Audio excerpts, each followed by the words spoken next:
Este 8 de marzo conmemoramos el Día Internacional de la Mujer, fecha en la que millones de mujeres alzan la voz para exigir igualdad, participación, empoderamiento y que se respete a cabalidad el ejercicio de sus derechos.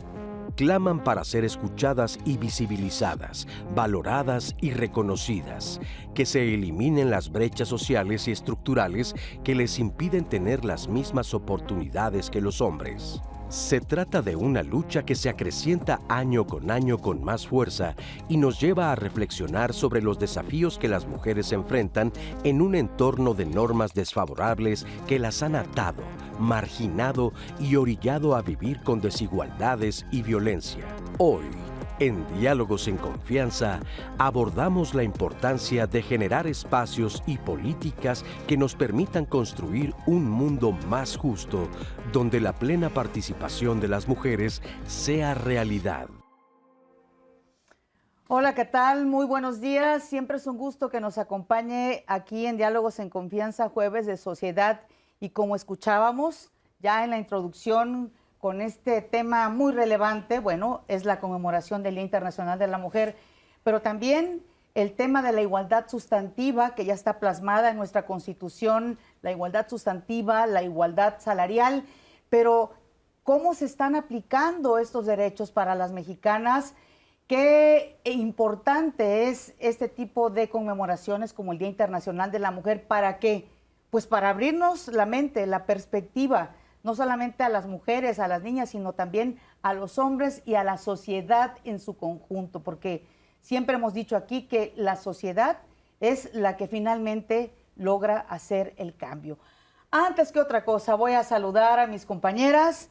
Romina Barrera, ¿cómo estás? Buenos días, Pati, buenos días a todos. Qué alegría es compartir este programa con ustedes y con nuestro panel de mujeres hermosas, valientes, exitosas, que como ustedes que nos están viendo, cada año salen a las calles a exigir en búsqueda de mejores condiciones, de un mejor futuro que sea más próspero para todas nosotras.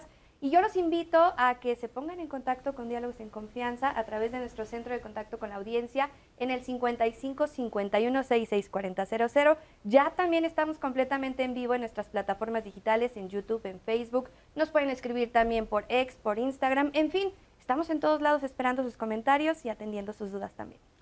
Y también nos acompañan Magdalena Alejo en lengua de señas y Lía Vadillo, que estará en la segunda parte. Así que muchas gracias de verdad por estar con nosotras este día de hoy.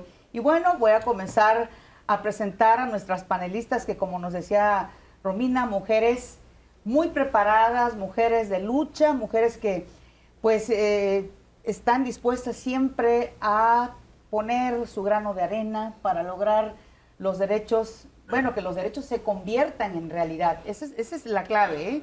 Empiezo con la doctora Alejandra González Basúa. Hola, Alejandra. Ella es directora de Educación para la Igualdad de la UNAM, profesora de la Facultad de Ciencias Políticas de la máxima casa de estudios. Está de este lado Elizabeth Cabrera Chávez, titular de la Unidad Politécnica de Gestión con Perspectiva de Género. Así Nuevamente, es. muchas gracias. Muchas gracias, Pati. Y ahora sí que en la otra esquina, no es cierto. Está la doctora Carla Jiménez, doctora en Derecho, abogada con perspectiva de género y especialista en Derecho Laboral. Gracias de verdad por estar con nosotras el día de hoy. Y bueno, me gustaría comenzar, ¿por qué la importancia de recordar los movimientos sociales de las mujeres precisamente para conquistar los derechos? ¿Con quién empiezo, doctora? Bueno, pues muchas gracias por la invitación, es un gusto estar aquí esta mañana. Siempre en toda sociedad es importante la memoria. Es fundamental recordar, construir nuestras memorias políticas diversas, y el 8 de marzo tiene múltiples memorias, tiene múltiples genealogías, múltiples pasados. No hay solamente una historia o una forma de, o solamente o ciertos momentos icónicos. Si nosotras miramos la historia de cada país, vamos a encontrar en cada región, en cada país, momentos icónicos de luchas de mujeres. Y claro, hay momentos emblemáticos como la lucha de las sufragistas, momentos icónicos como en los años 60, momentos justamente como el que funda o el que se rememora en el 8 de marzo, que son las luchas obreras de finales del 19, principios del 20. Pero digamos, el 8 de marzo tiene muchas memorias, muchas genealogías, múltiples pasados que nos convocan hoy día. Así es, y esto da cuenta el poder honrar, el poder identificar, reconocer la lucha de aquellas mujeres que han sido fundadoras, feministas, y que alzaron la voz, manifestaron a través, por ejemplo, cuando estaba la Ilustración, en la época de la Ilustración, pues eran estas mujeres acaudaladas, porque eran quienes tenían la posibilidad de poder reunirse, llamaban las salonieras, en estos salones en donde desde sus casas empezaban a cuestionarse por qué los derechos civiles en la época de la Revolución Francesa estaban establecidos, pero solamente para los hombres, no para las mujeres. Estas ideologías que fueron reproduciéndose lamentablemente en esta época, ¿a qué nos llevaron? A mujeres guillotinadas, otras encarceladas. Entonces, esta lucha que inicia con la Ilustración, lamentablemente, pues solamente queda a través de documentos que se crean. Por ejemplo, tenemos a Olympia de Gouges, que crea la Declaración de los Derechos de la Mujer y la Ciudadana, ya que previamente se crea la Declaración de los Derechos del Hombre y del Ciudadano como estos derechos civiles solamente dados para los hombres.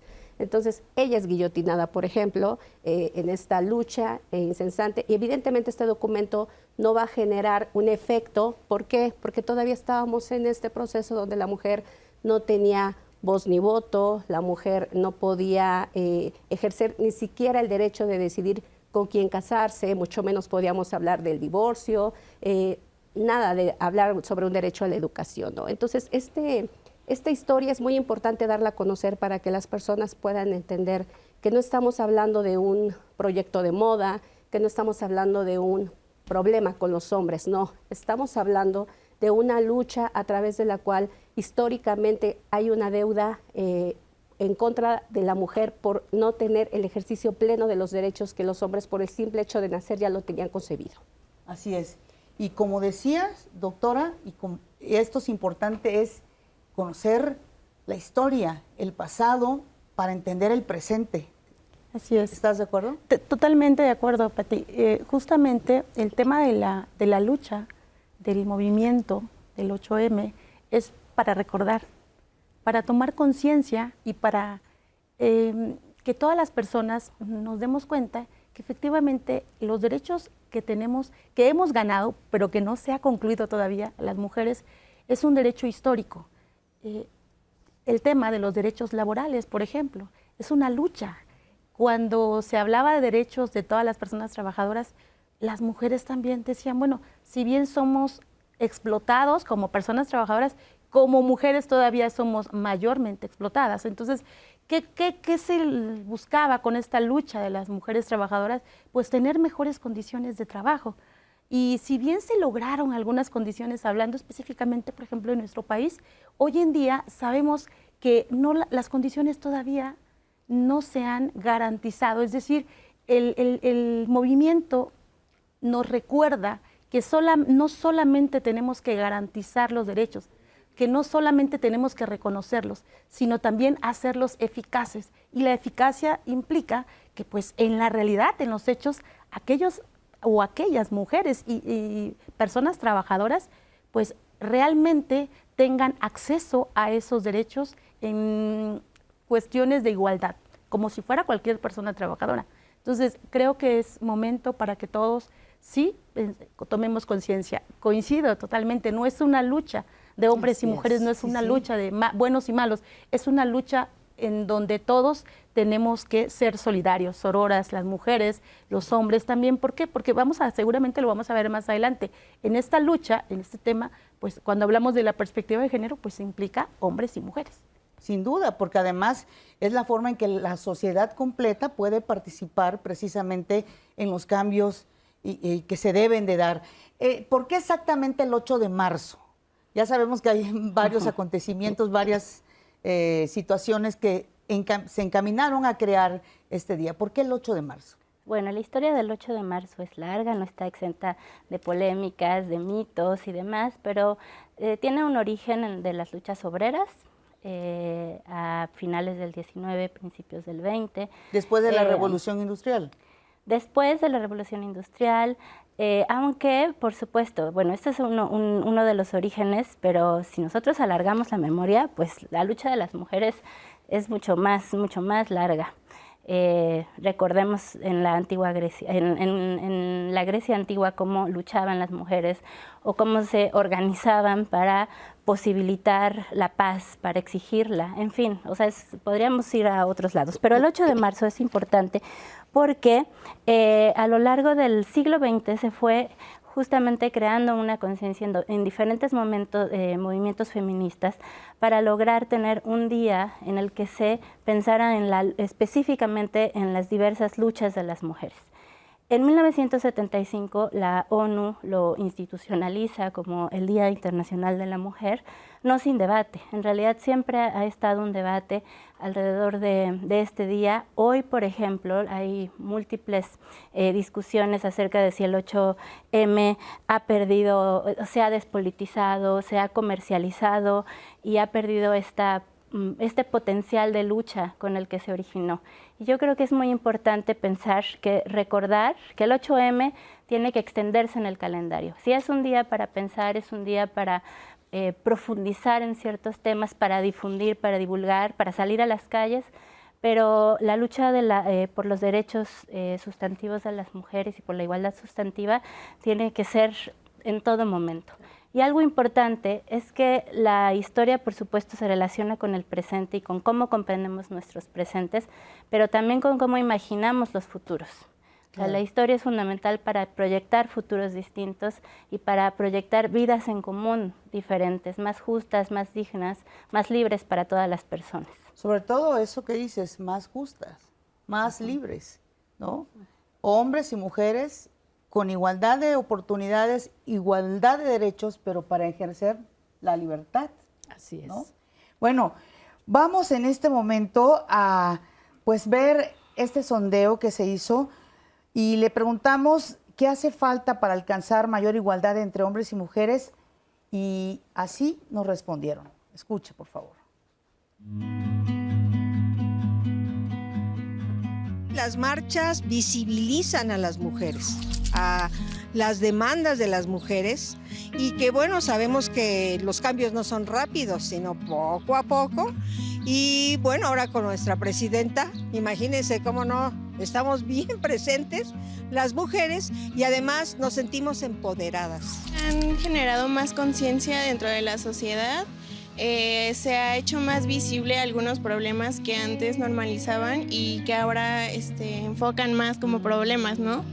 Y más que nada como el hacer visibilizarse hacia las personas. Y en algunas ocasiones, pues lastimosamente, hay mujeres que lo toman para agredir a hombres, entonces pues ya no se está logrando como que ese objetivo, ¿no? Ya no se logra esa igualdad que buscan.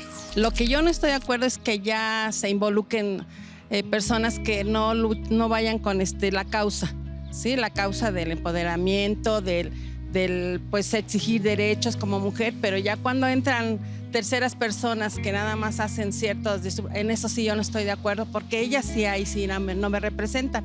Me representa la lucha, la constancia, el ejemplo. Sí creo que una marcha como la del 8 de marzo puede ayudar a visibilizar como estas cuestiones de inequidad que todavía vemos las mujeres y que creo que es importante que se hagan visibles, que si bien en nuestra vida cotidiana las vemos de manera inmediata, que de una manera masiva podamos contribuir dándoles visibilidad. Yo creo que para tener mayor igualdad nos hace falta cambiar nuestras ideologías, nuestras ideas machistas, porque creo que todos llegamos en un cierto punto a tener ese tipo de ideas machistas.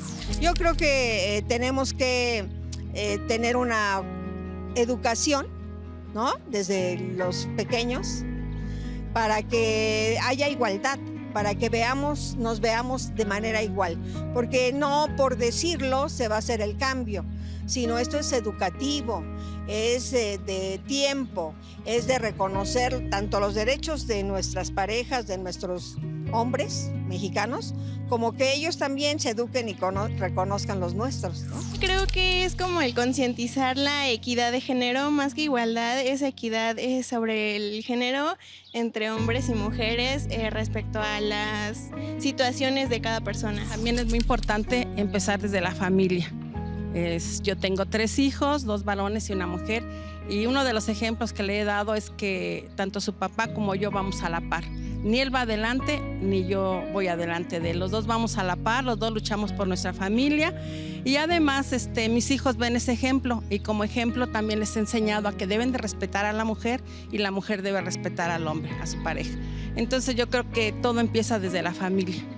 En el caso de México, pues creo que son 2 ámbitos. Primero, como el que haya una legislación como muy fortalecida para que no haya como retrocesos que nos lleven a cuestiones, por ejemplo, antiaborto en lugares donde ya se han ganado como esos derechos. Y también creo que como sociedad pues estar vigilantes, ¿no? De que todo eso se siga respetando. Y precisamente vamos a seguir analizando cómo ha evolucionado la conmemoración de esta fecha y si hemos o no avanzado como sociedad en la búsqueda de los derechos de las mujeres, en esta equidad, en esta igualdad sustantiva, en todos los aspectos, desde lo familiar, lo personal, lo laboral, en pareja y la sororidad que tenemos entre mujeres. Lo vamos a analizar al volver del corte, pero los invito a que se sigan comunicando con nosotros al centro de contacto con la audiencia en el 55-5166-4000 y a través de nuestras redes sociales. Vamos a un corte y volvemos. Estamos en Diálogos en Confianza. No se vayan.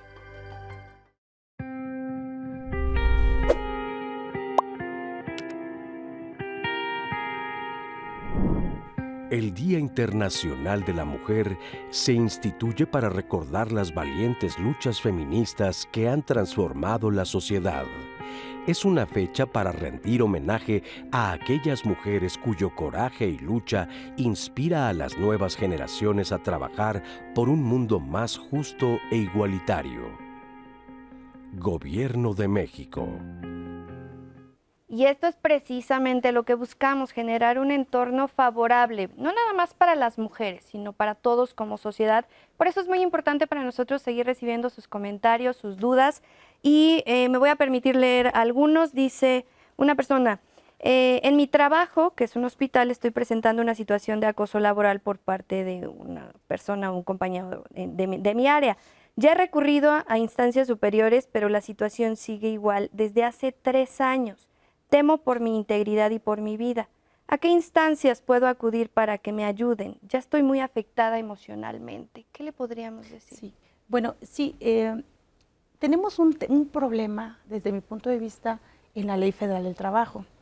La Ley Federal del Trabajo define lo que es la violencia laboral, acoso, hostigamiento, pero específicamente no te dice qué acciones independientes puedes implementar o ejercer para lograr satisfacer pues tu derecho. Sin embargo, la propia ley también te establece ciertas causas para que se pueda rescindir la relación de trabajo, por ejemplo, cuando una persona acosa, en el caso de esta persona que está pidiendo, ¿no?, la opinión. Pero también esa persona que es víctima puede solicitar una acción que se llama rescisión por causas imputables al patrón. Es decir, cuando esa persona, esta mujer es víctima de acoso laboral, puede solicitar la rescisión y que es la separación justificada, solicitando el pago de la indemnización de los 20 días por año. Desafortunadamente, bueno, sí tenemos la obligación hoy en día de los patrones, de las instituciones, del gobierno, de implementar sus protocolos para investigar casos de acoso, de violencia, de hostigamiento y acoso sexual.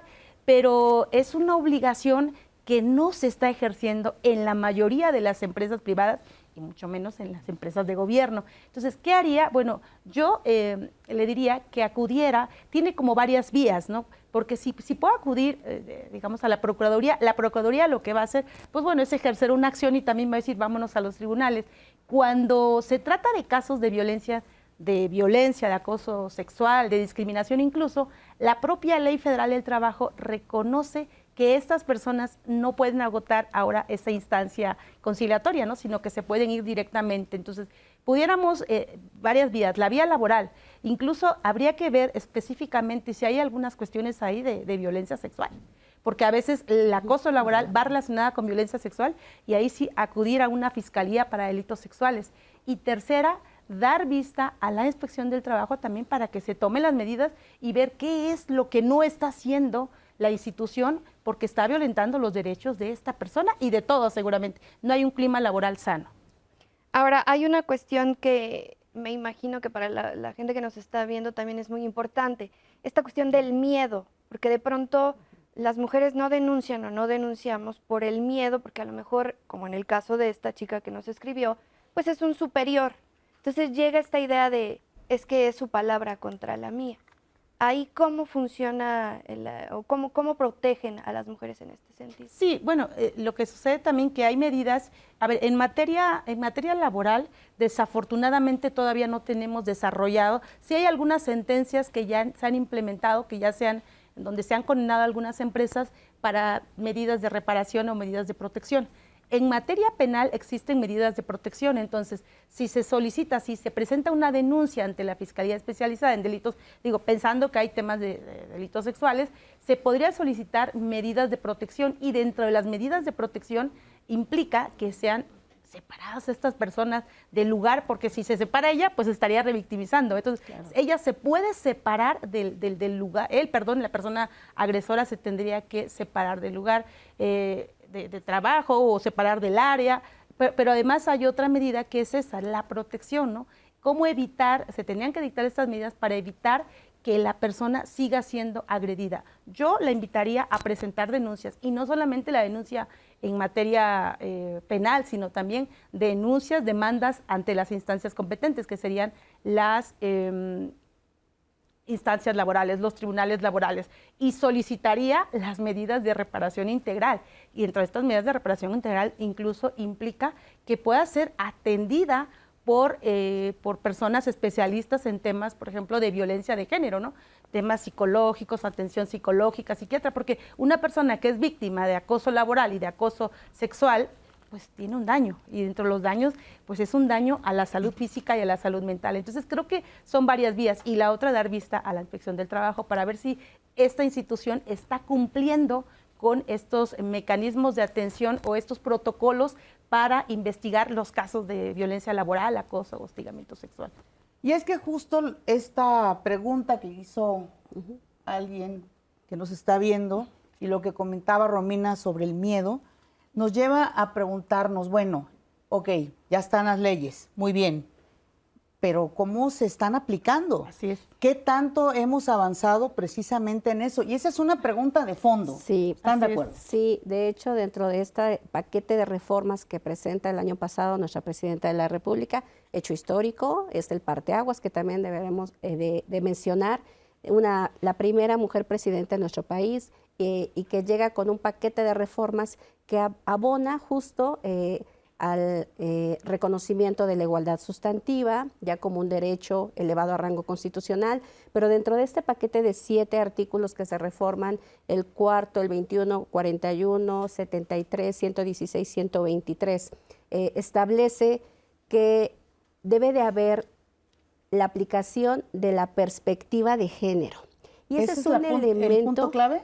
Hay un elemento muy importante en la perspectiva de género, porque al aplicar la perspectiva de género en todas las acciones que se tienen que llevar a cabo en los casos de violencia de género, da lugar a que todas las autoridades, instancias que van a atender un caso, tengan que realizarlo protegiendo en todo momento a las víctimas, entre ellos las medidas de protección, se tiene que implementar de manera inmediata, evitando la revictimización, esto que las hace sentir culpables, incluso cómo actuar durante el procedimiento a través de protocolos. Debe de haber protocolos en todas las instancias. En el caso de la academia, por ejemplo, el Instituto Politécnico Nacional, contamos con un protocolo de atención a la violencia de género y establecemos un procedimiento a través del cual se otorga esta garantía de audiencia, porque es el derecho que le asista a la persona denunciada para defenderse, conocer la denuncia y responder y aportar los elementos de prueba. Pero al momento de que se resuelve el asunto, tiene que ser con perspectiva de género. Debemos de quitarnos estos prejuicios, estereotipos que no nos permiten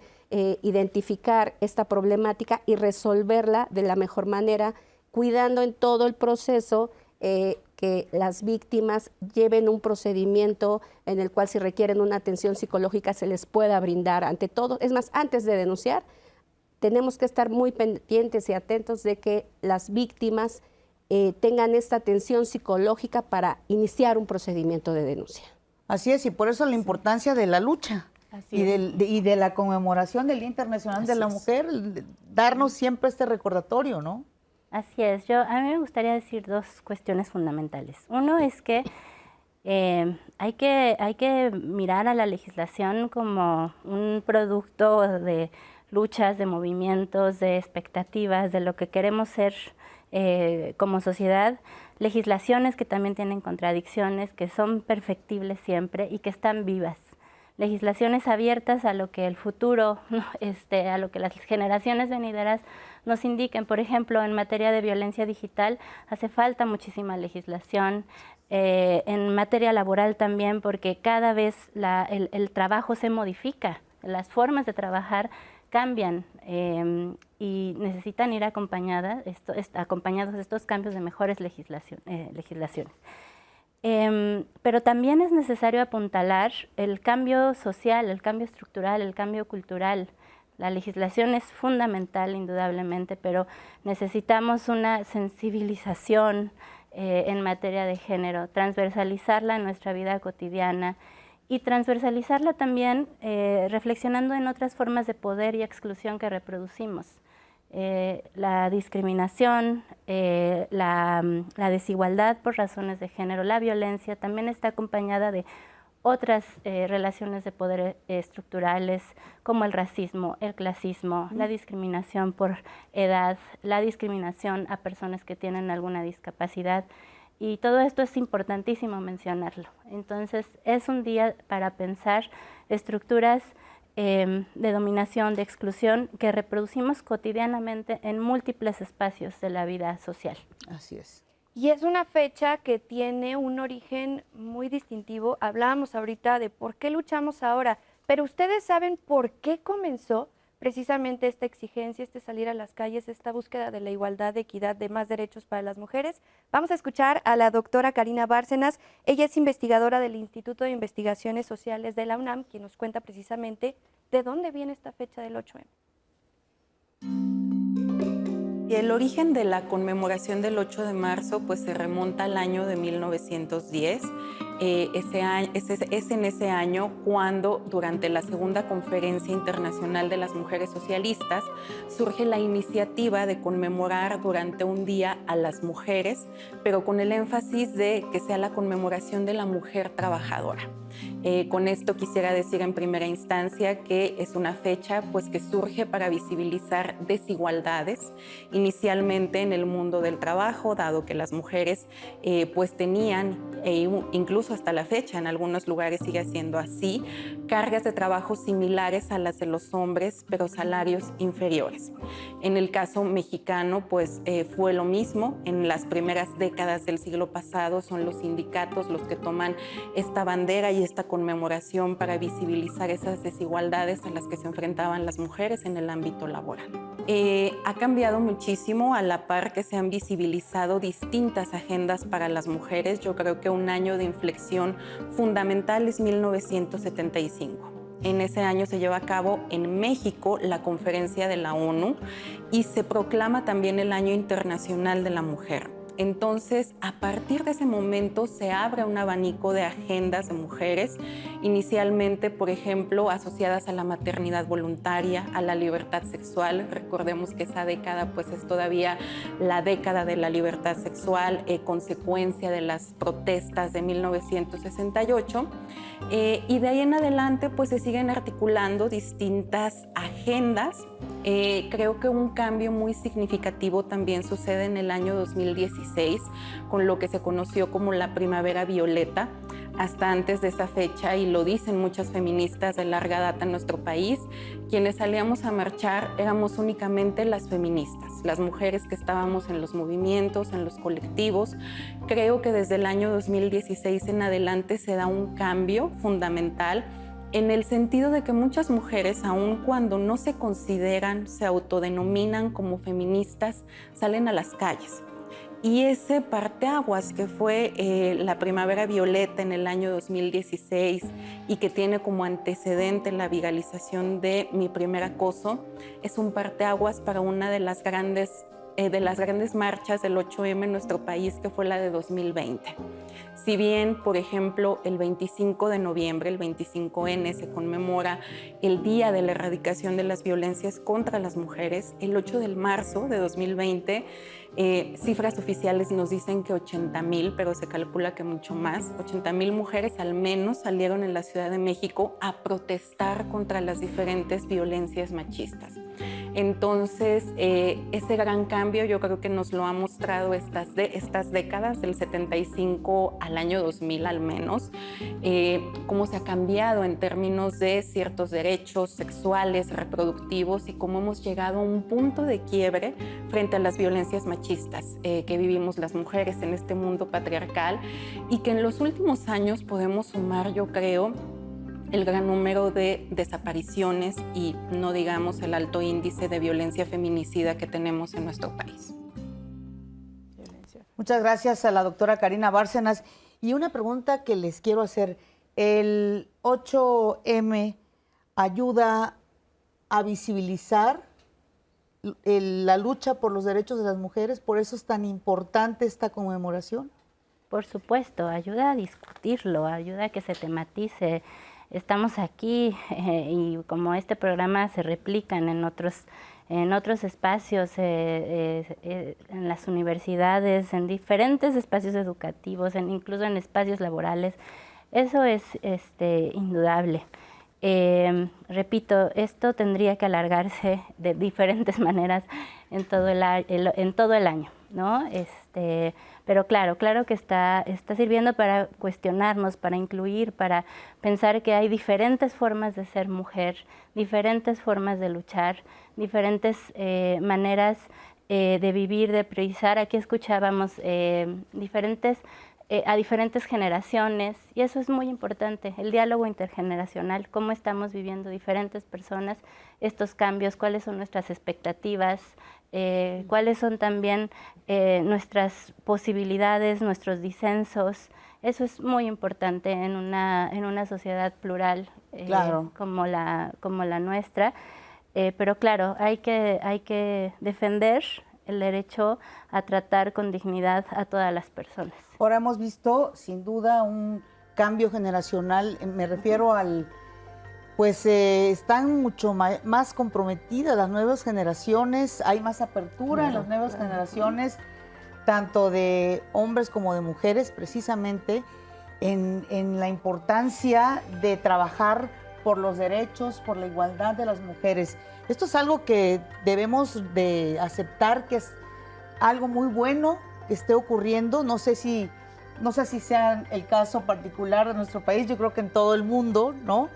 Pero sí, las nuevas generaciones tienen otra perspectiva. A mí me gustaría, después de que vamos a ir a una pausa, hablar sobre esta conmemoración a nivel internacional y, por ejemplo, sobre todo, si también se da en países, por ejemplo, musulmanes. Pero ya esto lo resolveremos regresando de esta pausa.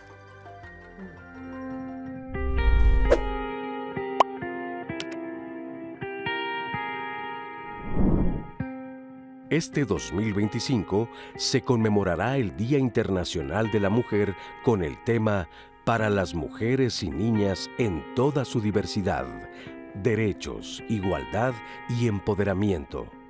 Es un llamado para ampliar sus oportunidades y un futuro feminista en el que no se deje a nadie atrás. ONU Mujeres. Gracias por seguir aquí en Diálogos en Confianza. Dejamos el tema pendiente de la conmemoración del Día Internacional de la Mujer en todo el mundo y les preguntaba que si en los países musulmanes también se da esta conmemoración. Sí, bueno, no de la misma manera. De hecho, esa es una de las particularidades que tiene en todo el mundo. La conmemoración que se realiza, pues también va a depender mucho del avance que tengamos en este logro de la igualdad sustantiva, ¿no?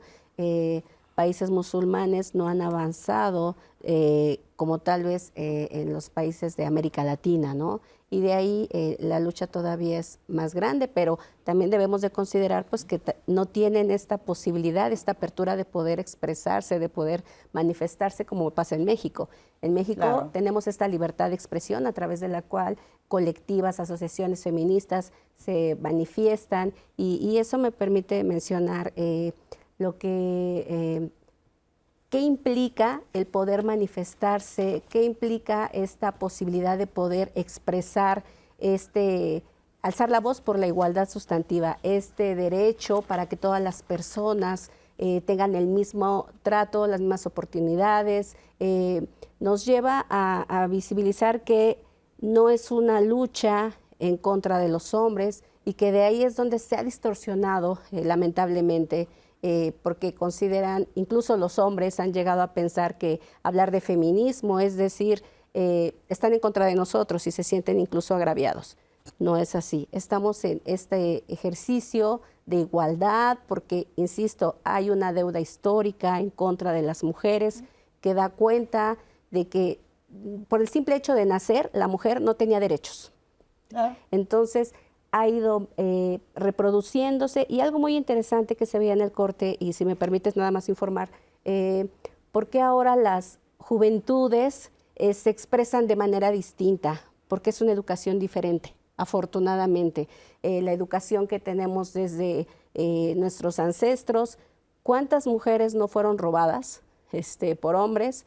Porque les interesaba, yo quiero esta mujer para vivir conmigo, que no tuvieron todas estas posibilidades. Ahora no, ahora en este sistema patriarcal ya se va cortando, se va reduciendo en cuanto a la educación y entonces ahora estas nuevas generaciones ya tienen la posibilidad de conocer, de expresarse, pero tiene mucho que ver por sus padres, por sus madres, sobre todo sus madres que son quienes les permiten esta posibilidad, ¿no? Y entonces va evolucionando de manera favorable. Así es, hay sobre todo una mayor apertura, Romina. Sí, Patti, y por ello también es importante conocer estos factores que han dado pie a que año con año se lleven a cabo estas manifestaciones del 8M, estas exigencias, y alzar la voz, no nada más en México, como ya bien lo decían nuestras especialistas, sino en todo el mundo. Y para ello vamos a escuchar a la doctora Lucía Núñez Rebolledo. Ella es investigadora del Centro de Investigaciones y Estudios de Género de la UNAM. La escuchamos y regresamos a analizarla. En los últimos años, a 50 años, hemos avanzado bastante, creo yo, en cuanto a la elaboración de iniciativas, a crear leyes que garanticen los derechos de las mujeres. Recientemente la presidenta emitió un proyecto de reforma que ya es ley y esto ha sido necesario porque desafortunadamente hay una brecha entre lo que la ley dice y lo que las mujeres realmente tienen derecho, es decir, cómo hacer que la ley se haga efectiva y se ejercite en la vida diaria de las mujeres. Es ahí donde necesitamos robustecer y por eso es importante para que las mujeres puedan vivir en igualdad y sin discriminación con respecto a los varones. Cuando hablamos de igualdad sustantiva, ¿no?, que es importante hablar de este tema porque pareciera que ya en la ley el hecho de que en el artículo 4 nos digan que tenemos igualdad ante la ley frente a los hombres se solucionara la situación. Pero como yo decía, la diferencia y las desigualdades se resaltan en la vida de las mujeres. Entonces, aquí es importante que estas leyes se se refuercen con políticas públicas que hagan que lo que dice la ley se ejercite en la vida de las mujeres pueda tener un cambio sustancial en cómo acceden, por ejemplo, a la salud. Creo que las desigualdades más persistentes todavía tienen que ver justamente con el acceso, es una de ellas, a puestos de trabajo, no solamente en igualdad con la remuneración, sino también con la importancia de los cargos simbólicos. Todavía nos falta mucho que, aunque ya estemos en el ámbito público, la mayoría de los puestos en subordinación lo tenemos las mujeres y lo continúan teniendo los hombres. Un ejemplo de esto es, por ejemplo, que las cabezas en ambas cámaras actualmente en un gobierno de la paridad, pues todavía son varones, ¿no? Y así sucede en muchas empresas, es decir, los puestos directivos y de mayor jerarquía simbólica la tienen los varones. Las movilizaciones de las mujeres, de los movimientos sociales de mujeres y feministas han sido muy importantes porque son una forma de reclamo, ¿no?, a esta desigualdad, y es, digamos, una manera de hacer presión frente a los gobiernos para que establezcan otro tipo de medidas además de las que ya están. Entonces, por supuesto que es muy importante salir a la calle porque es nuestro derecho, porque no hemos alcanzado la igualdad, es decir, la igualdad sustantiva de la que tanto se habla, la material, la que se ejercita en la vida cotidiana de las mujeres, y no es suficiente con que las leyes prescriban que somos iguales, hace falta vivirlo. Gracias a la doctora Lucía Núñez Rebolledo, y sí, dice, hace falta salir a las calles, seguir luchando por los derechos, porque a manera de síntesis, ¿cuáles son en este momento o cuáles serían las prioridades precisamente para lograr la igualdad para que la igualdad sustantiva se haga una realidad, por ejemplo? Bueno, son muchos, pero bueno, podemos señalar la brecha salarial de género, por ejemplo, ¿no? Que en distintos espacios se concibe todavía el hecho de que la mujer gane menos que el hombre, lo que nuestras colegas feministas mencionan como el techo de cristal, ¿no? Esta imposibilidad que tienen para poder acceder a estos cargos de toma de decisión, de puestos de toma de decisiones en las que les permiten pues poder generar estos cambios y estrategias. Lamentablemente no tenemos esta posibilidad todavía, no está reafirmada, y yo creo que por ello es que en el artículo 123 viene esta reforma constitucional donde ya se va a leer el derecho a que el Estado legisle en torno a combatir, dice, reducción y eliminación de la brecha salarial de género. Ese es uno de los elementos muy importantes. Otro puede ser el tema de la división sexual del trabajo. ¿En qué consiste? Históricamente la mujer realiza un trabajo reproductivo privado y el hombre un trabajo productivo público. En este trabajo reproductivo privado, la mujer se dedica al hogar, bueno, de acuerdo a la historia, al cuidado de los hijos, y actualmente ya tiene la posibilidad de generar empleo, generar un sueldo remunerado, pero sigue ejerciendo dobles o triples jornadas de trabajo. ¿Por qué motivo? Porque llega a casa y entonces está cansada porque ya realizó un trabajo, tiene que dedicarse al trabajo doméstico, no remunerado, y si agregamos a eso, incorporamos el trabajo de los cuidados de los hijos, entonces ahí ya tenemos una triple jornada de trabajo que las desgasta y que no les permite generar un tema de autocuidado. Así es, y que la mayoría de las mujeres cae en lo que llaman un burnout, ¿no? Estás trabajando prácticamente todo el día. Tú querías tocar ese tema, sobre todo hablando de la necesidad de contar con un sistema nacional de cuidados. Sí, yo creo que es un muy buen momento para pensar, problematizar la idea de los cuidados, pensar cómo puede, qué futuro queremos construir en este tema. Efectivamente, hoy persiste una división sexual del trabajo en el que a las mujeres se les asigna culturalmente una serie de labores o se les recarga labores de cuidado, de crianza.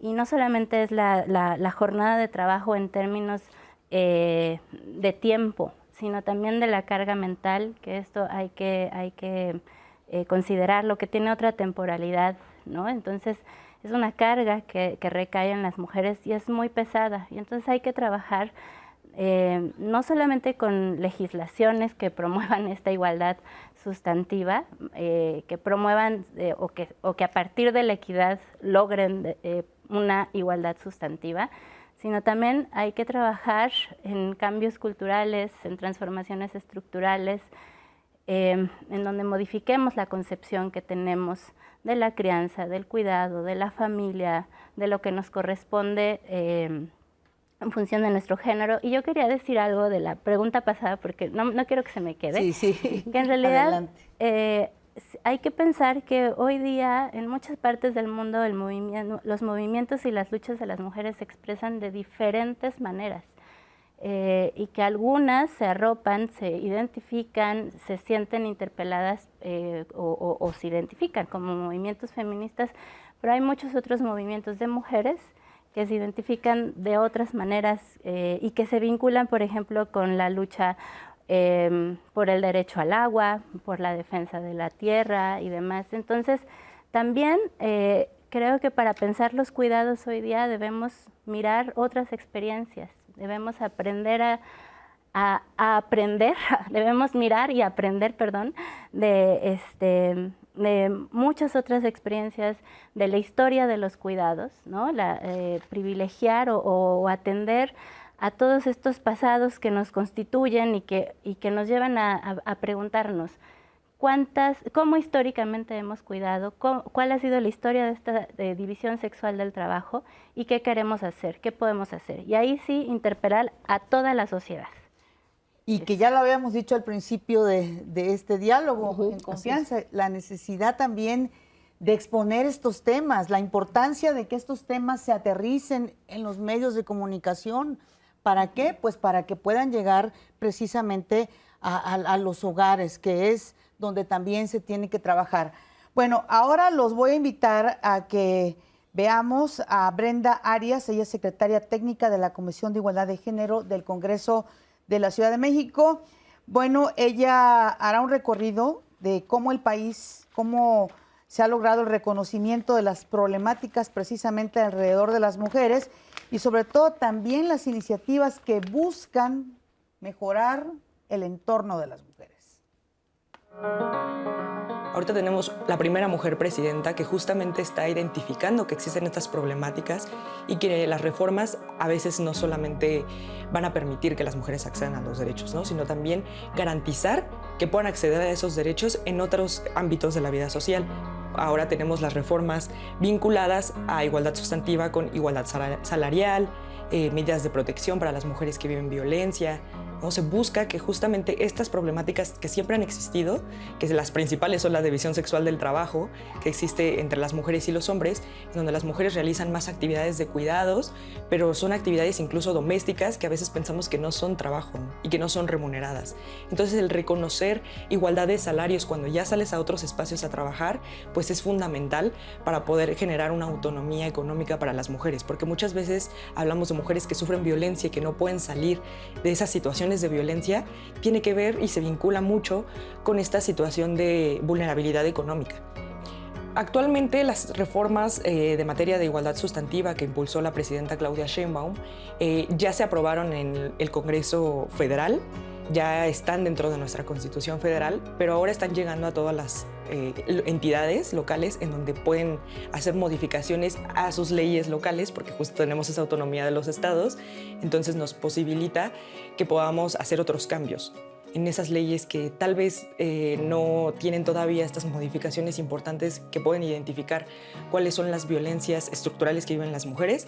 Entonces, actualmente los congresos locales están haciendo todos estos cambios en sus leyes internas. En leyes secundarias, como tenemos la Ley General de Acceso, que es la de todo el país, de las mujeres a una vida libre de violencia, y a partir de esa ley, que se hicieron estos cambios de igualdad sustantiva, también se hacen cambios en las locales, para poder hacer todas estas transformaciones pues, más específicas con estas autonomías de los estados, ¿no? ¿Qué seguiría después de aplicarlas en los congresos locales? Pues sería impulsarlas en todos los espacios e instituciones que tenemos, ¿no? O sea, porque hablamos de igualdad salarial Entonces buscaremos que no solamente sea algo que esté escrito en las leyes, sino que las instituciones que empleen a mujeres pues también puedan ejercer acciones para poder tener salarios iguales. O por ejemplo, pensando en medidas de protección, que incluso no solamente las secretarías, los ministerios públicos estén informadas de estas cuestiones de medidas de protección, porque en algunas ocasiones solamente eran medidas de protección. Si tú vivías en el Estado de México y te ponían medidas de protección en el Estado de México y tú te mudabas a otro estado, pues no había una comunicación con las instituciones del otro estado donde te movías. Entonces estas reformas justamente buscan que sea algo global, o sea, que en todo el territorio mexicano pueda tener aplicabilidad estas situaciones pues, de igualdad sustantiva, vinculadas a igualdad salarial, medidas de protección, violencia vicaria la que se relaciona con quitar a los hijos generalmente o a personas que están al cuidado de las mujeres para afectar directamente a las mujeres. Muchas gracias, Brenda Arias. Y bueno, una pregunta que les quiero hacer ya para ir a corte es, la llegada de una mujer a la presidencia de la República ha logrado visibilizar estas desigualdades, estas discriminaciones que han sufrido a las mujeres en este país. ¿Quién quiere entrarle al tema? Sí, claro, por supuesto. Es algo fundamental porque es romper un techo. Un techo de cristal. Todos nos preguntábamos, y había una duda ahí, que es el tema que tenemos, ¿por qué las mujeres no alcanzamos esos cargos directivos, ¿no? Tenía que ver, pues es que no quiere. Por ejemplo, en los sindicatos, ¿por qué no hay secretarios? Pues que no quieren. No, hay que revisar las causas del por qué no han llegado. Entonces, el permitirle a una mujer que llegue como presidenta, pues permite que se abren brechas para otras mujeres. Y tanto es real que recientemente se decretó la reforma constitucional de noviembre del 2024. En ese decreto parecería sencillo, Pati, pero no. O sea, ahora, reconocer constitucionalmente que hay una obligación de todas las instituciones de garantizar tanto la igualdad sustantiva, la perspectiva de género y la erradicación de cualquier forma de violencia en contra de las mujeres, creo que ese es un buen paso. ¿Para qué? Para que la sociedad visibilice que hay algo que corregir. Y no es una tarea, lo comentamos hace rato, no es una tarea de uno solo, es una tarea de la sociedad, es una tarea del Poder Legislativo, con la creación de normas, del Poder Ejecutivo, con la creación de políticas públicas para erradicar la discriminación y garantizar la igualdad sustantiva. Así es, y lo importante fue, primero, visibilizar la problemática, poner acciones concretas en la Constitución, y bueno, lo importante ahora es que como sociedad tengamos que trabajar todos los días. Una pausa, regresamos.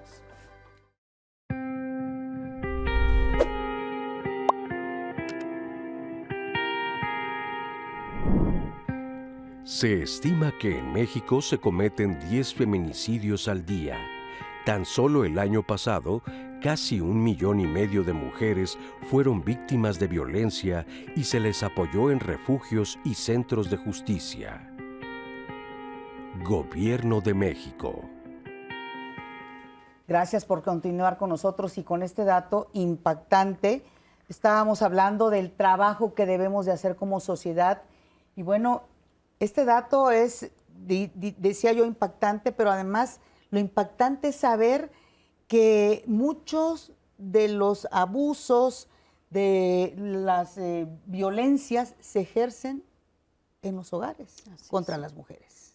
Sí, quiero justamente abonar a este punto diciendo que como sociedad tenemos que trabajar en algo que parece muy sencillo y en realidad sería un paso fundamental, y es reconocer que existen desigualdades en razón de género.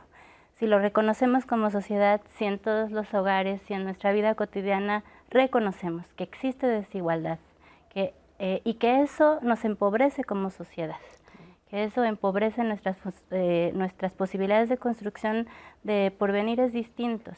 Si lo hacemos, estaremos haciendo un gran cambio. Por eso muchas labores de sensibilización a lo que apuntan en un primer momento es a sensibilizar y a reconocer en un primer momento esta desigualdad que se profundiza con muchas otras desigualdades, ¿no? Que no es solamente la desigualdad en razón de género, sino, como decían otras participaciones, desigualdades estructurales de otro orden, en materia económica, en diferencia por tu color de piel, por tu, en fin, ¿no? Que ya había dicho. Pero parece menor, y reconocer en todos los niveles formativos, en nuestros hogares, en nuestros espacios de trabajo, que existe esta desigualdad que está ordenando nuestras formas de estructurar la vida cotidiana. Y si reconocemos eso, realmente es un gran paso. Y es, digamos, muy triste, también genera muchísima rabia saber que en muchos espacios esto no se reconoce, ¿no? Que se niega.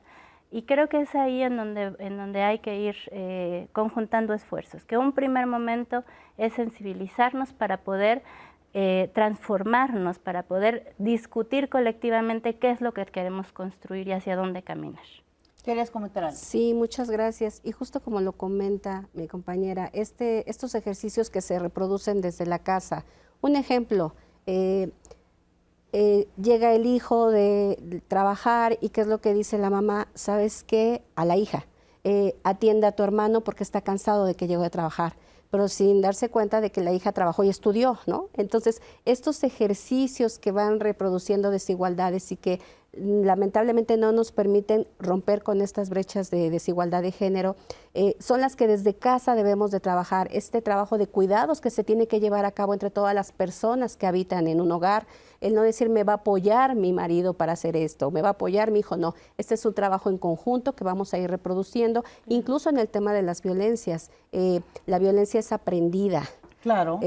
Y se da desde casa. Entonces, el evitar estas situaciones y que lamentablemente, como lo acabamos de ver, 10 mujeres vivieron el feminicidio porque lamentablemente ya no están entre nosotros, es una situación que se palpa y tiene que ver también con el tema de la impunidad. Sin duda. ¿En qué motivo? Acuden ante las instancias y no hacen caso, lo minimizan, hasta que ya llega a que se cometa el feminicidio. Eso es algo muy lamentable que se tiene que trabajar con perspectiva de género para evitar que sigan reproduciéndose estos actos feminicidas. Y todo tipo de abusos, no sé si tuvieron la oportunidad de leer a Julia Santibáñez, que es la directora de la Facultad de Literatura de la UNAM, creo que hace 2 días escribió, una columna muy fuerte, porque ella ahí dio a conocer que se había tardado años para denunciar que un familiar había abusado de ella. Y desgraciadamente hay una especie también de normalización en los hogares. Que eso es en lo que debemos de luchar. ¿Están de acuerdo? La normalización, contamos con un violentómetro desde el Politécnico, el cual se ha reproducido en todas las esferas. Y ahí justo, ¿por qué se sigue manteniendo? Porque existen estas manifestaciones de violencia que son tan sutiles que las vivimos día a día, pero no las identificamos. Incluso desde diversas profesiones, desde diversos ámbitos, y lo hemos normalizado a tal manera que nos impacta saber el día de hoy que todo esto que viví es violento.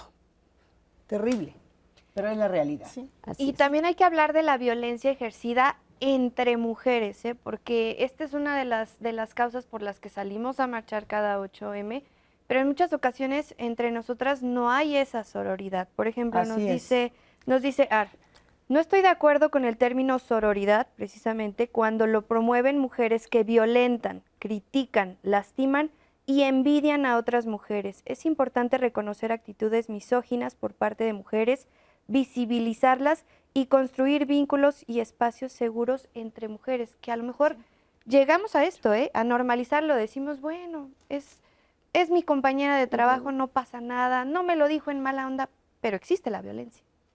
Y tú quieres comentar, ¿no? Sí, claro.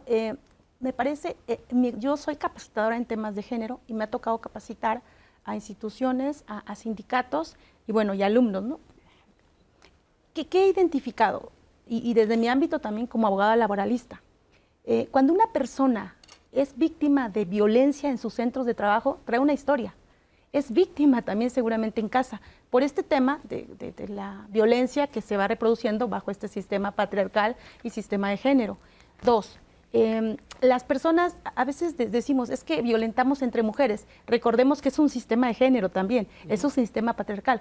Es que la mujer educa. Bueno, porque también, porque está bajo un sistema patriarcal.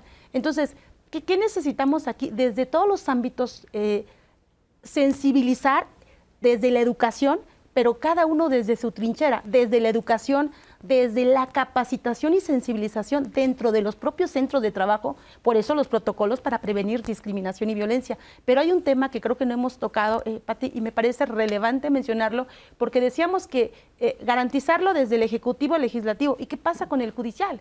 ¿Qué pasa con nuestros jueces, juezas, tanto en materia penal, en materia familiar, en materia laboral? Es decir, ¿por qué no se aplican esas perspectivas o esa perspectiva de género tratándose, por ejemplo, de temas de violencia, de feminicidios? Un asunto, me dice la actora, es que me intentó matar, y cuando vamos a revisar la carpeta de investigación resulta que no estaba como tentativa de feminicidio, sino como violencia familiar. No, entonces, ese es por un lado. Por el tema también de las violencias que viven las mamás, la violencia vicaria.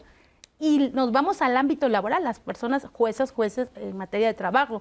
No se aplica la perspectiva de género cuando estamos ante la presencia de mujeres que han sido víctimas de una discriminación estructural. Mujeres víctimas de hostigamiento, trabajadoras del hogar. ¿Por qué? Porque las trabajadoras del hogar son un grupo que ha sido visibilizado porque además están haciendo labores que se reproducen porque son mujeres. 90% de las trabajadoras del hogar son mujeres. Pero además, recientemente se acaba de ratificar el convenio, dice trabajos domésticos, que la palabra correcta es trabajadoras del hogar. Recientemente se reforma la Ley Federal del Trabajo para garantizar derechos como el derecho a la seguridad social. ¿Por qué? Porque es un trabajo que, como es realizado por una mujer, ha sido invisibilizado, porque a la mujer le corresponde ese oficio, entonces se va a casar y el hombre va a mantener, y entonces ya no necesita tener seguridad social. ¿Y cómo los órganos jurisdiccionales aplican la perspectiva en estos casos? Bueno, pues tendrían que visibilizar. La justicia tiene que estar abierta y tiene que ser con perspectiva de género. La justicia no puede seguir siendo ciega. La justicia debe visibilizar este tipo de violencias. Y entonces, desde el ámbito jurisdiccional, es importante erradicar, porque es un elemento fundamental, familia, políticas públicas, legislación, pero para que se pueda convertir en una verdadera igualdad, no nada más la igualdad formal, ¿no?, sino una verdadera igualdad sustantiva, pues creo que sí se tendría que realizar desde cada de los ámbitos de nuestras vidas y cada una de nuestras trincheras, ¿no?, también. Así es. Y precisamente esta falta de justicia hace que año con año millones de mujeres en México y en todo el mundo salgan a las calles a eso, a pedir un entorno más justo. Hablabas hace un ratito de un caso de intento de feminicidio. Vamos a escuchar en este momento un testimonio con 2 integrantes de la colectiva Siempre Vivas. Una de ellas precisamente fue víctima de intento de feminicidio y nos cuenta cómo a partir de esta vivencia es que se sumó a esta exigencia del 8M. Bueno, para mí es importante, primero yo llegué a todo esto y empecé a entender y a conocer lo que era el movimiento, lo que significaba estar en las marchas como víctima, ¿no? Como víctima fue mi primer acercamiento, sin embargo, ya estando inmersa en todo lo que es el movimiento, vi la importancia que esto implica, salir a las calles, salir a marchar, visibilizar la violencia de género, la violencia contra la mujer. En las marchas y en la calle hemos encontrado una forma de mirarnos, una forma de organizarnos.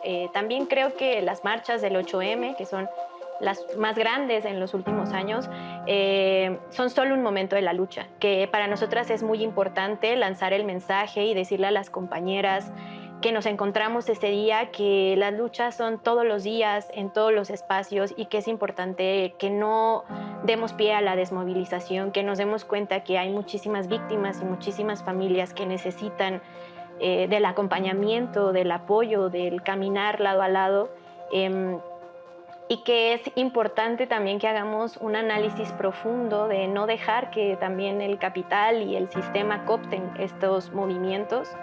y no caigamos en un discurso de marketing, porque una marcha no es ir a tomarnos fotos en las calles, una marcha no es ir a encender bengalas para que nuestra foto en Instagram salga bien, ¿no? Una marcha es poder reivindicar todo aquello que las mujeres creemos como un futuro posible, es poder acompañarnos de las otras, es reconocernos y seguir tejiendo alianzas, ¿no? Y eso no se construye solo el 8M, es solo un momento que nos permite como quizá tomar esa fortaleza, esa energía para poder seguir sosteniendo la lucha durante todo el año, durante todos los años, porque lo que nos falta es mucho.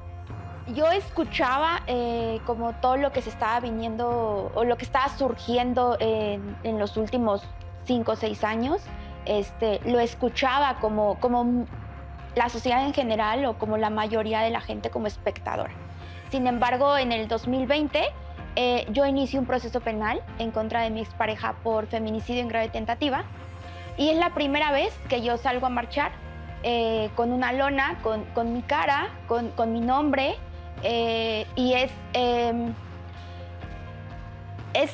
es muy potente emocionalmente, pero también es muy reivindicante, te dignifica de muchas formas. Y marchar acompañada hizo que el dolor se convirtiera en mucha esperanza. Entonces, a partir del 2020 empecé a marchar, ya cargando una lona con mi rostro, y ahí empecé a entender la importancia de salir a esos espacios, la importancia de sumarnos.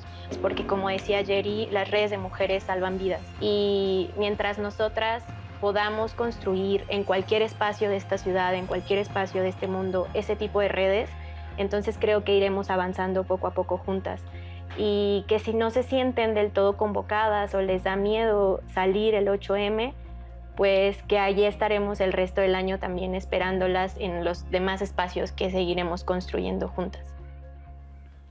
Gracias a la colectiva Las Siempre Vivas por este testimonio que a todos nos estremece ver a alguien que ha sido víctima de un delito tan fuerte, pero que salió adelante y que hoy con esa fortaleza y con esa valentía sale a las calles también a luchar y a ser empática por otras mujeres. Es algo de verdad de reconocerse, aunque no todas las personas, hay que decirlo así, pues están a favor de estas marchas. Es muy respetable, evidentemente, como siempre se los hemos dicho en Diálogos en Confianza, respetamos absolutamente todas las opiniones y generamos esta libertad de expresión. Y hay un comentario que a mí me gustaría compartirles, que es precisamente esta otra cara de las expresiones del 8M. Nos dice Pedro Páramo: yo opino que el tema de hoy nos sirve. Si no les gusta este mundo tal como es, que trabajen duro y que junten para comprarse uno para ustedes solitas, refiriéndose evidentemente a las mujeres, porque en este mundo el que paga manda. Las marchas no sirven para nada, el mundo se ríe de las marchas que hacen. Esto comenta Pedro, que es muy respetable, pero hay mujeres que luchan por una causa como lo acabamos de ver. ¿Y qué responder ante, bueno, sí, agradecemos, ante claro, le agradecemos las diversas a Pedro, opiniones que expresiones? existen? Sí, tiene la libertad de expresarse. Lo que le diría es invitarlo a que conozca lo que es la historia del feminismo, que conozca por qué surgen estas luchas, qué es lo que derivó, y definitivamente pues sí necesitamos un grande proceso de sensibilización, pero dentro de esta sensibilización pues es dar cuenta de esta desigualdad que existe entre las personas. No estamos abonando que las mujeres deben de prevalecer por encima de todas las cosas, no, es alcanzar una igualdad que las mujeres no hemos tenido a lo largo de esta historia. Entonces, pues, invitarla a que pudiera conocer un poco más sobre este tema del feminismo, de su historia, para que pudiéramos comprender el por qué es que estamos aquí, el por qué es que están las mujeres en esta lucha, en el caso del día 8 de marzo.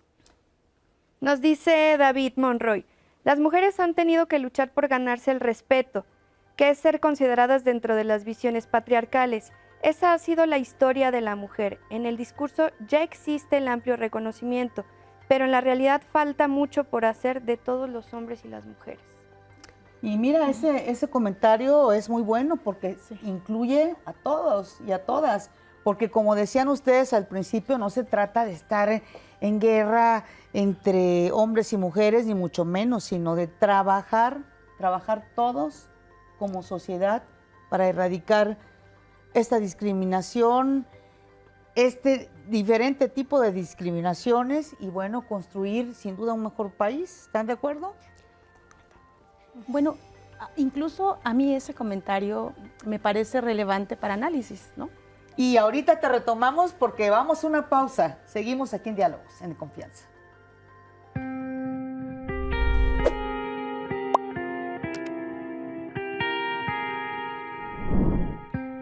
Las mujeres aportan a su hogar, en promedio, el equivalente a 86,000 pesos anuales por el trabajo no remunerado en labores domésticas y de cuidados.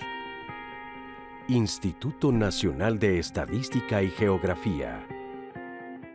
¿Ustedes han escuchado hablar sobre la autonomía de las mujeres? Bueno, es aquello que nos permite tomar decisiones propias sin ninguna presión, sin que nadie nos diga qué hacer, seguir nuestro camino.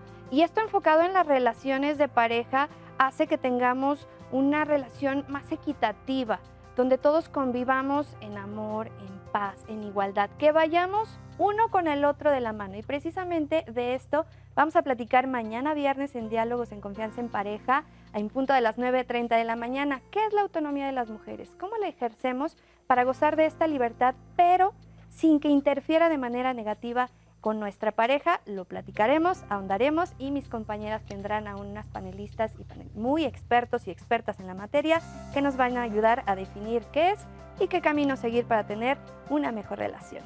Y en nuestro programa de hoy, que también tiene que ver con el Día precisamente Internacional de la Mujer, si ustedes están pensando en acudir a las marchas este sábado, les vamos a dejar una serie de recomendaciones en voz de Aide Viera. Ella es integrante de la colectiva Aisel Facmed, que nos va a decir qué hacer, qué no hacer, qué llevar, qué no llevar para esta marcha del 8M.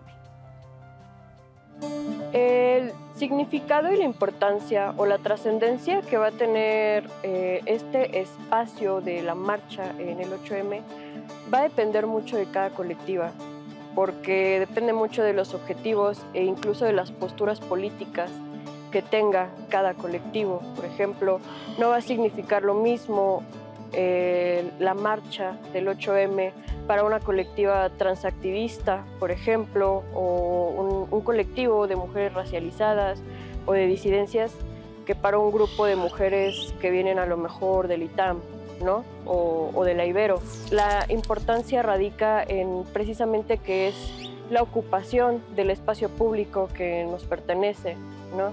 Es esta reapropiación de los lugares que como mujeres pues nos han ido, o desde siempre se nos ha quitado esa oportunidad o ese derecho que nos corresponde. El cómo prepararse para una marcha va a depender también de cada colectivo, de la motivación por la que está asistiendo a la marcha y de los objetivos que tengan del asistir, de las actividades que tengan contempladas.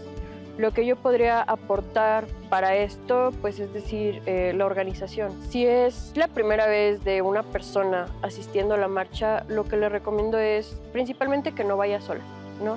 Ya sea un grupo de 3 amigas o una mamá con sus hijos, es que se agrupen o se integren a un colectivo y que les hagan saber a ese colectivo que van con ellos.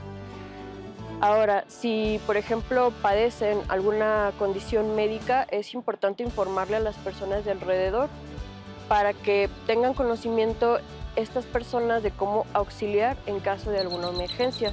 En ese sentido también es importante llevar una mochilita no muy pesada, no con muchas cosas, sino con lo básico, que es generalmente un botiquín de primeros auxilios, una persona designada a llevar esto, otra persona designada a llevar botellas de agua y sueros y alguna golosina, algún bocadillo por si se les llega a bajar el azúcar, ¿no? Pasa mucho en las marchas que se deshidratan porque van bajo el sol y van a caminar mucho. Entonces tienen que llevar ropa cómoda y tienen que llevar también alguna protección para el sol porque pueden llegar a padecer pues algún golpe de calor. Tienen que llevar los ojos bien abiertos y prestar mucha atención a lo que pasa alrededor. Y bueno, en general, cómo prepararse también es prepararse mentalmente para la reflexión, para la tolerancia, la comprensión y sobre todo el acompañamiento. Acompañar a las personas que para esta ocasión no es solamente una marcha, sino un paso más en este viacrucis que es el buscar a tu familiar o la búsqueda de justicia para estas personas que han sido víctimas de feminicidios, de transfeminicidios y en general de violencia patriarcal. Esa es la preparación que yo considero es primordial, prepararse para resistir y para el trabajo colectivo, en tolerancia y en cooperación. Gracias a Aide Viera por sus recomendaciones para la marcha del 8, ¿no? Y quedó un asunto pendiente, una pregunta que hizo alguien que nos estaba viendo y que tú le querías dar respuesta a Pedro Páramo. Sí, justamente este comentario demuestra que justamente el lenguaje es un tema con el que reproducimos la violencia. Voy a poner un caso que seguramente no sé si lo conozcan y si no los invito a que lo escuchen, el tema de la sentencia del campo algodonero, ¿no? Esta es una sentencia en donde ustedes recordarán que en un momento en los 90, Ciudad Juárez, lo que sucede también a nivel nacional, pues era una ciudad, un estado que estaba saturado de muertes. Desaparecen 3 personas, entre ellas una menor, una persona trabajadora del hogar, una persona en la maquila, y cuando los padres van a buscar al Ministerio Público ayuda para que las busquen, les dicen que no, que seguramente andaban de voladas, andaban de locas, andaban con el novio. Y justamente esto retrasó que hicieran la investigación debida y que evidentemente las encontraran vivas. Cuando las encuentran en el campo algodonero, las encuentran muertas. Y entonces justo se van a la Corte Interamericana y la Corte Interamericana por eso sanciona, esa es paradigmática, es la primera. De ahí para allá hemos sido sancionados en diversos casos, pero bueno, ahí es importante resaltar porque es cuando la Corte Interamericana le dice al Estado mexicano tienes un problema de un sistema patriarcal, en donde las autoridades no están respetando este derecho de las mujeres a una vida libre de violencia. Entonces tienes que aplicar la perspectiva de género en tus resoluciones, en tus investigaciones y tienes que capacitar al personal de las procuradurías, al Ministerio Público. Y esto justamente, por eso hoy hablamos del lenguaje incluyente, erradicar cómo la perspectiva de género, porque la perspectiva de género no es solo para mujeres, también es para hombres y seguramente más adelante vamos a ver casos concretos, ¿no? Pero es para todos, a todos nos beneficia. ¿Por qué? Porque la perspectiva de género cuestiona estas asimetrías, estas desigualdades que tienen los hombres o las mujeres por ser hombres o por ser mujeres. Entonces, no es un tema de mujeres. Perspectiva de género es un tema de todos y a todos nos va a beneficiar. Guarderías, por ejemplo, si porque eres hombre no tienes derecho a guarderías, eso es el sistema normal, el sistema legal. Bueno, pues ahora, si un hombre tiene hijos y quiere dejar, se queda con los hijos y quiere dejar los hijos de guardería, pues claro que tiene derecho a una pensión. ¿Por qué? Porque no tenía derecho, porque se supone que es el proveedor, ¿no? Entonces, creo que es nada más como una invitación a entender qué es la perspectiva de género y que todos salimos ganando. Y es un tema del que vamos a seguir hablando, de todos estos ángulos. ¿Para qué? Para que desde el lenguaje, desde la manera en que expresamos las cosas, tengamos claro, ¿no?, lo que significa la igualdad entre hombres y mujeres. Sin caer en pleitos, por favor, ¿no? A ver. Yo quería justamente hablar del lenguaje, de la importancia de las palabras e invito a toda la audiencia, a quienes nos están escuchando, a mirar las pancartas con atención de la marcha del 8M. Y, por ejemplo, ¿qué implica que una joven levante una pancarta que diga nos queremos vivas y sin miedo? O sea, ¿qué entornos tenemos que evitar para que una persona lo que defienda es el derecho a seguir viviendo y el derecho a vivir sin miedo? Y que nos detengamos simplemente a ello, o que una mujer trans levante una pancarta y diga quiero ser reconocida como mujer, quiero tener derechos, quiero participar de esta igualdad sustantiva. En consignas que se dicen como ahora que estamos juntas y ahora que sí nos ven, ¿no? Y después lo que puede seguir, ¿no? ¿Qué significa decir Y es decir que estamos juntas, sentir que estamos juntas y que nos están mirando. Entonces invito a detenerse en las palabras y a pensar en los dolores, en las historias y en la forma de luchar por la dignidad que hay detrás de una pancarta y detrás de una serie de palabras que de pronto dejamos de escuchar, dejamos de leer. Entonces eso, decir, claro, nos queremos vivas. ¿Y qué implica en este país que una mujer defienda el simple derecho a vivir sin miedo, con libertad, con dignidad?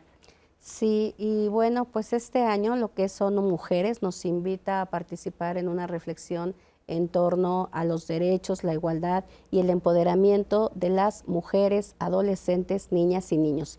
Y esto es un elemento muy importante porque da cuenta del tema de empoderamiento, que colegas feministas no les gusta mucho la palabra empoderamiento, refieren un poco más al tema de la autonomía, y como ya nos comentaba, ¿no?, el concepto de la autonomía, el trabajar justo en este ejercicio, en estos sueños que tienen las personas y desde las infancias, que hacer todo lo posible para que estos sueños se cumplan, ¿no?, en este empoderamiento que llamémosle empoderamiento, autonomía, pero al final es poder dotarles de las estrategias para que puedan alcanzar sus sueños, y creo que incluso esto abona a prevenir la violencia de género.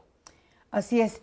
Y sobre todo hablando ya en estos términos de autonomía, o ¿cuál era el otro? El empoderamiento. Empoderamiento. Bueno, qué importante es también decir, hay que conocer exactamente la historia, las cosas como son, para pues podernos comunicar mejor, porque la comunicación también es importante para quitar esos tabús, esos, no sé, esas confusiones. ¿Ustedes están de acuerdo que a veces se confunden precisamente porque no se tiene el conocimiento de las cosas reales?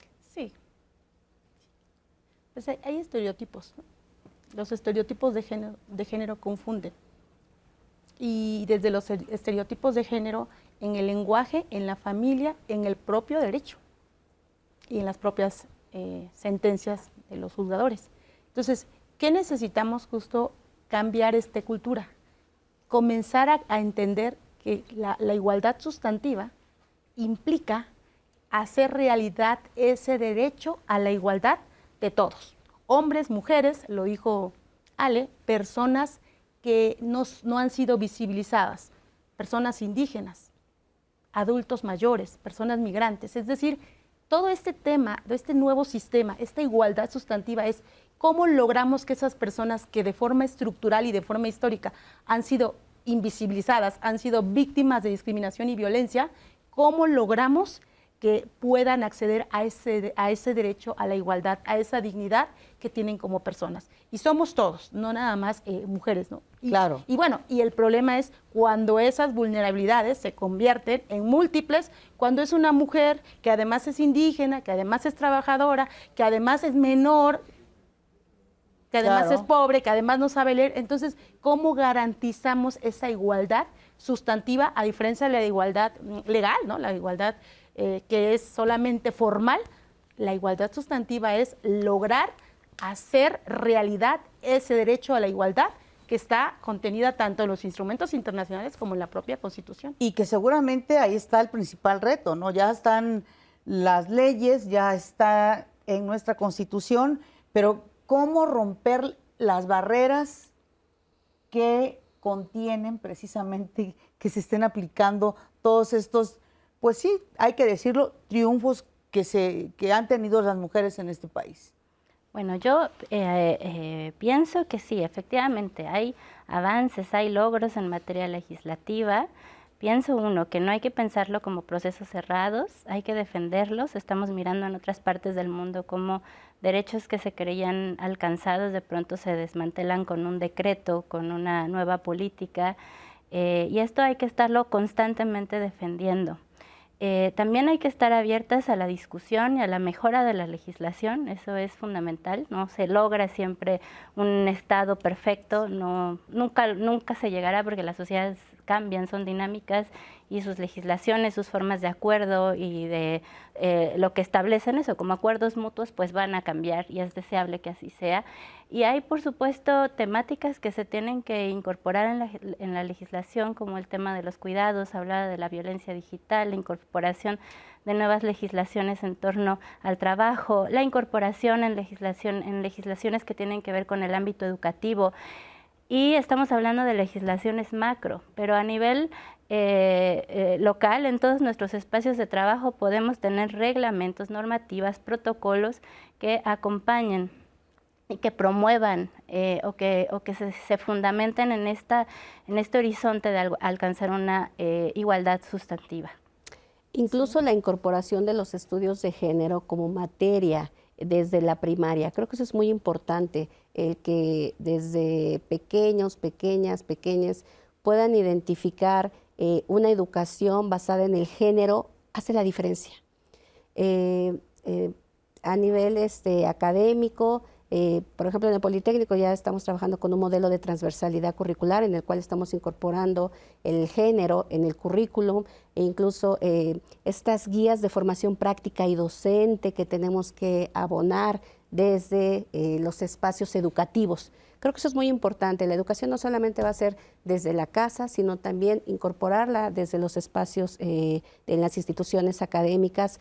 Van a sumar muchísimo, pero sí desde las infancias. Trabajar desde las infancias, como lo vimos, ya contamos con una nueva generación que ya manifiesta, que ya expresa, pero viene un proceso previo. Entonces, no solamente es labor del Estado, sino de la sociedad el poder llevar a cabo estas acciones y considero muy relevante que sí se puede incorporar estos estudios de género para que conozcan incluso las infancias de estos movimientos, la historia. Claro. Se tiene que hablar de la historia para poder entenderla mejor. Y además por eso hablábamos de la importancia del conocimiento, porque el desconocimiento nos lleva a pues tener una visión errónea de las cosas, y por eso es importante sin duda tratar estos temas abiertamente y constantemente, precisamente para poder lograr o hacer posible la igualdad de género en este país. Sabemos que es una lucha larga, pero lo importante es que se han dado los primeros pasos.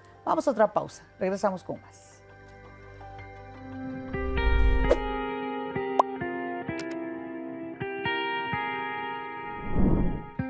Aunque se ha avanzado en materia de derechos e igualdad sustantiva para las mujeres, esto no ha sido suficiente.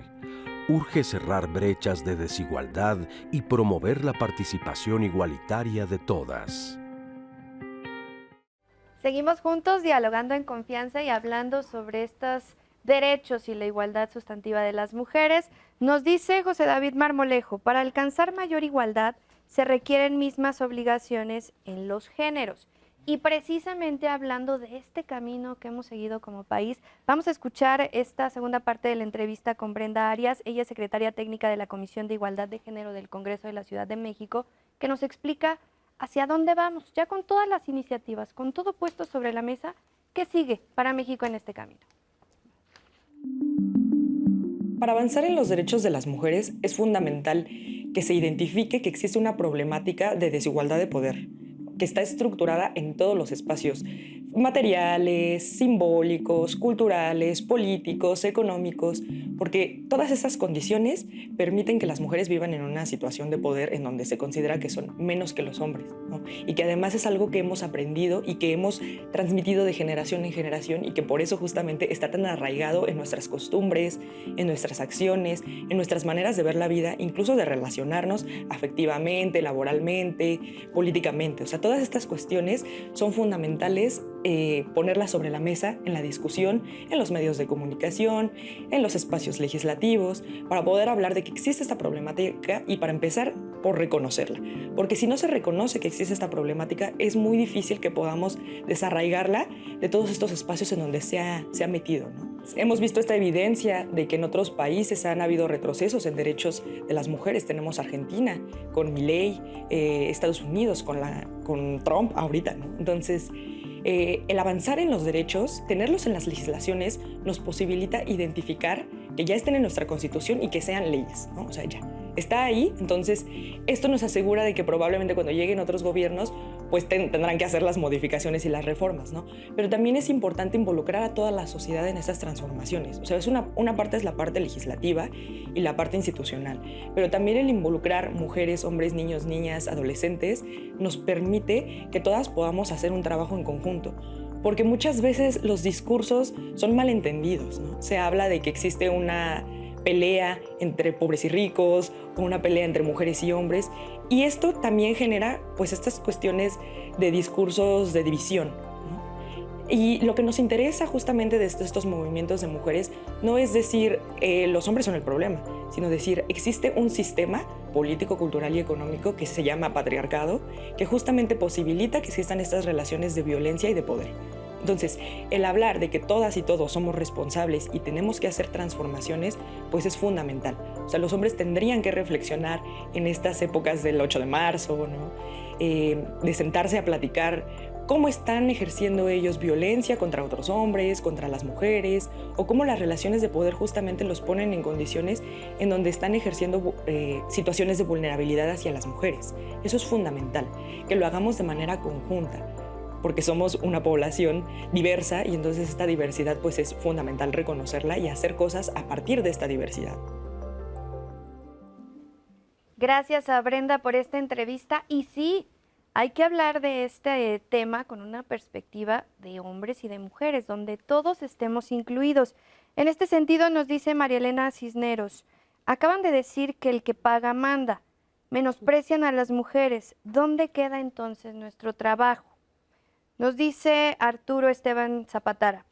Buen tema, gracias por la información. Saludos para todas las damas y compañeros. Feliz Día Internacional de la Mujer.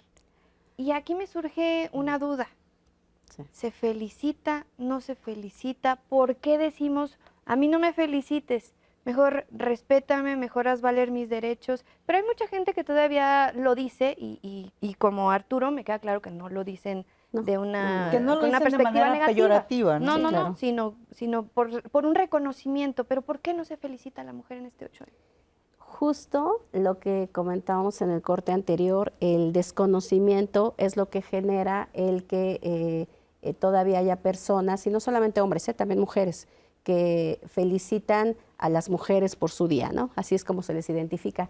No es una felicitación, es una conmemoración, es un momento para que podamos reconocer, y justo creo que fue con lo que arrancamos, reconocer, identificar, honrar a todas las mujeres feministas que quisieron hacer valer estos derechos que no teníamos las mujeres por el simple hecho de nacer y que tuvieron que exponer hasta sus vidas para tratar de dejar una semilla que quedara como el antecedente de esta lucha feminista. Entonces, de ahí es este reconocimiento, esta reflexión a través de la cual no solamente vemos la historia, sino cómo vivimos actualmente y qué es lo que nos falta por hacer, qué es lo que tenemos que llevar a cabo para tratar de alcanzar esta igualdad sustantiva que al día de hoy no se ha logrado, ¿no? Ha habido avances, pero no se ha logrado.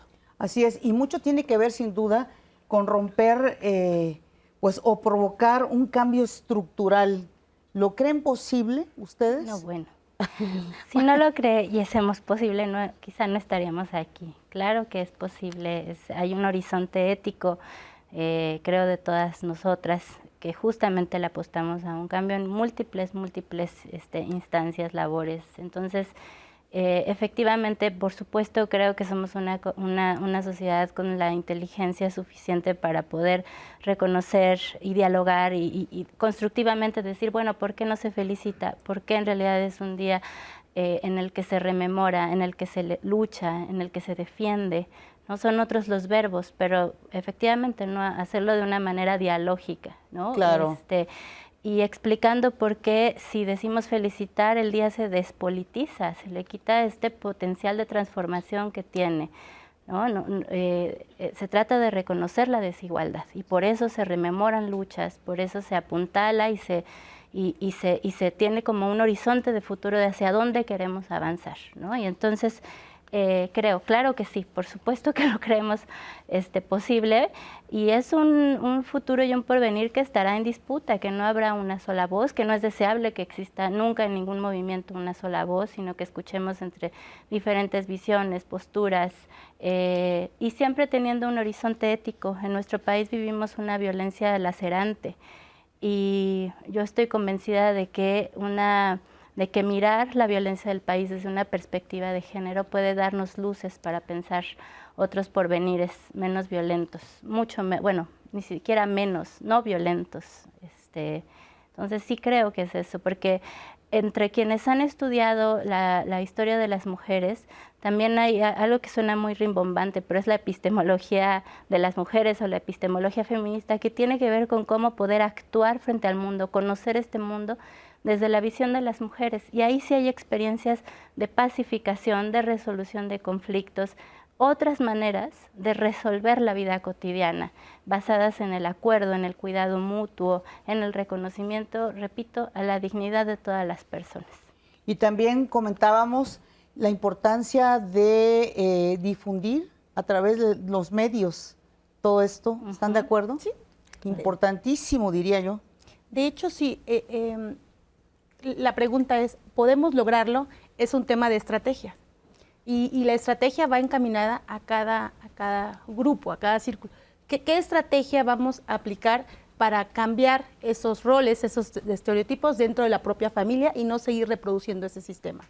¿Qué estrategia vamos a aplicar dentro de la sociedad, o sea, la comunidad, para no seguir reproduciendo ese tipo de violencia, noviazgos, sales al metro, en los centros de trabajo, en la propia legislación, ¿no? Los diputados, los senadores y en la justicia? Aquí me parece cuando es la pregunta, bueno, ¿y cuándo se va a acabar la perspectiva de género?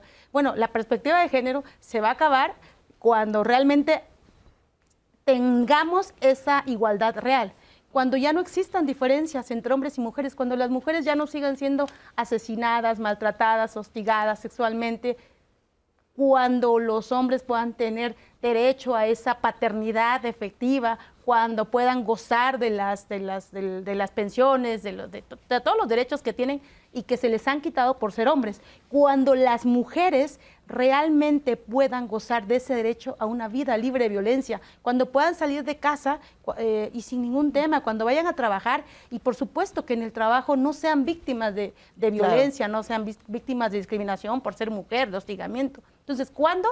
Hasta que acabemos con esa, o más bien hasta que logremos esa igualdad real.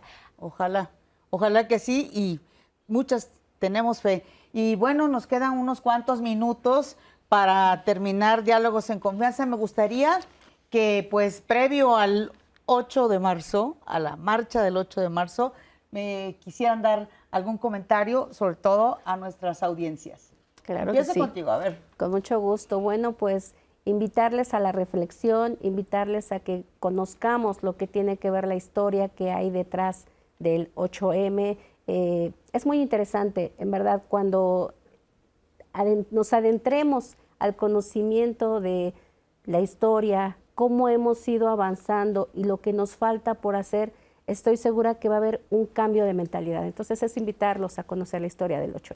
Romina. Pues invitar a todos a que meditemos, a que sepamos cuáles son nuestras causas, por qué luchamos, que es una acción conjunta de sociedad, que vayamos todas caminando juntas sin dejar a ninguna atrás. ¿Contigo? Bueno, yo justamente espero que con este programa y con todas las acciones alrededor del 8M se siembre la duda en ustedes, que reflexionen, que dialoguen, que seamos una sociedad que participa políticamente de asuntos que nos convocan y nos importan, que nos sensibilicemos ante las múltiples desigualdades y violencias estructurales de nuestra sociedad. La de género es una fundamental. Y también decir que hoy día efectivamente estamos transversalizando la perspectiva de género, pero que hay otra serie de temáticas que podemos transversalizar y que esto está vivo. O sea, en la UNAM, por ejemplo, estamos ahora transversalizando perspectiva de género y también temáticas de sostenibilidad, sustentabilidad. Es importante pensar en esos futuros que vamos a construir y con eso yo me quedo, que esta discusión está viva y debemos participar todas, todos, todes. Así es. Pues ya unos segundos. ¿Qué nos podrías decir? Sí, igual los invito a que reflexionemos en el sentido de que todos estamos involucrados en este cambio de paradigma, de cultura, y esto de la perspectiva de género es para que todos podamos lograr ejercer nuestros derechos en igualdad de circunstancias, hombres y mujeres. Sin duda importante. Y bueno, yo también los invito sobre todo, ¿saben qué? A informarnos sobre la importancia precisamente de la igualdad entre hombres y mujeres, a informarnos sobre nuestros derechos y sobre todo hacer el esfuerzo por construir un mejor país. Por supuesto que lo podemos lograr, así que hay que ir a las marchas, hay que ir a la marcha y bueno, los dejamos con Andrés Castuera y el teatro.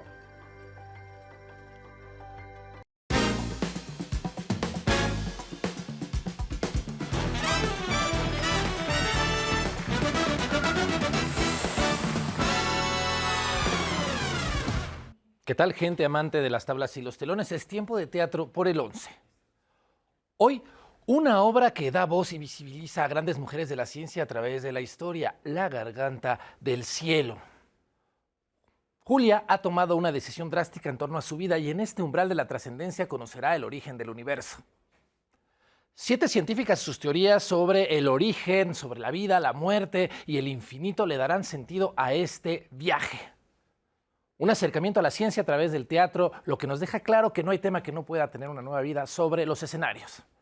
¿A dónde vamos después de esta vida? ¿Conocer a las estrellas nos dejará conocernos a nosotros mismos?